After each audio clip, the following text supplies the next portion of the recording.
বন্ধুরা, welcome back to my new blog. তো এখন আমরা রেডি হয়ে গেছি আর আজকে হচ্ছে সানডে। তো আজকে আমি আর অভি যাচ্ছি একটুখানি বাড়ি। সেখানে পতু চালগুড়ি করে রেখেছে, তো চালগুড়িটাই আনতে যাচ্ছি। আর তার জন্য আর কি একটু দেরি করে বেরোলাম।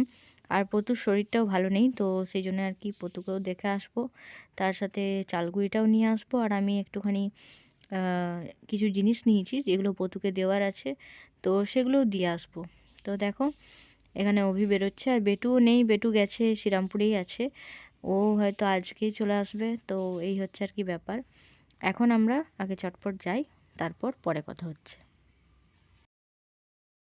বাড়ি থেকে চালগুড়ি নিয়ে চলে এসেছি আর এনে পরেই দেখতে পাচ্ছ যে একটুখানি গরম জল করে এটাকে মাখতে বসেছি।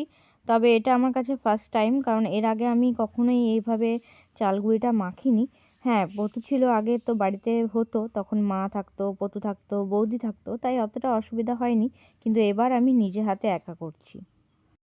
চালগুড়িটা এখন মেখে নিয়েছি আর চালগুড়িটা এখন বুঝতে পারছি না যে ঠিক মাখা হয়েছে কিনা, কিন্তু মনে হচ্ছে আর একটু চালগুড়ি দিলে ভালো হয়, কারণ একটু নরম হয়ে গেছে। হ্যাঁ, এটা কিছুক্ষণ পর আবার শুকিয়ে যায়, শুকিয়ে গেলে আবার এটা টেনে নেয় চালগুড়িটা যেরকম আছে। কিন্তু দেখা যাক যে কি হয়। এই যে জলটা রয়েছে দেখতে পাচ্ছ, তো এই জলটা একটু টান টান করতে হবে। তো প্রথমে ঠিক হয়েছিল যে এক টাইপের দু টাইপের পিঠে হবে। প্রথমে ঠিক হয়েছিল যে একটা ওই ভাপা পিঠে, পুর দেওয়া ভাপা পিঠে, সেটা করব। তো সেটার জন্য এটা মেখে রাখলাম। আর তারপর ঠিক হলো এই যে দুধ পিঠে হবে। তো দুধ পিঠের জন্য এটা রেডি করে রাখলাম। আর এদিকে হবে পাটিসাপটা। তো পাটিসাপটার জন্য এটা রেডি করে রেখেছি।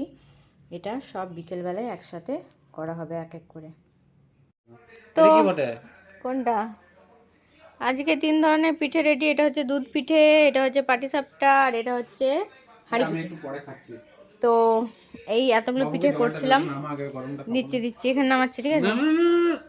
সবারই খাওয়া দাওয়ার পর এই যে এখন এটাই বেঁচে আছে, এই পাটিসাপটাটা বেঁচে আছে, এই কিছু হাঁড়ি পিঠে বেঁচে আছে, আর একটুখানি আছে দুধ পিঠে।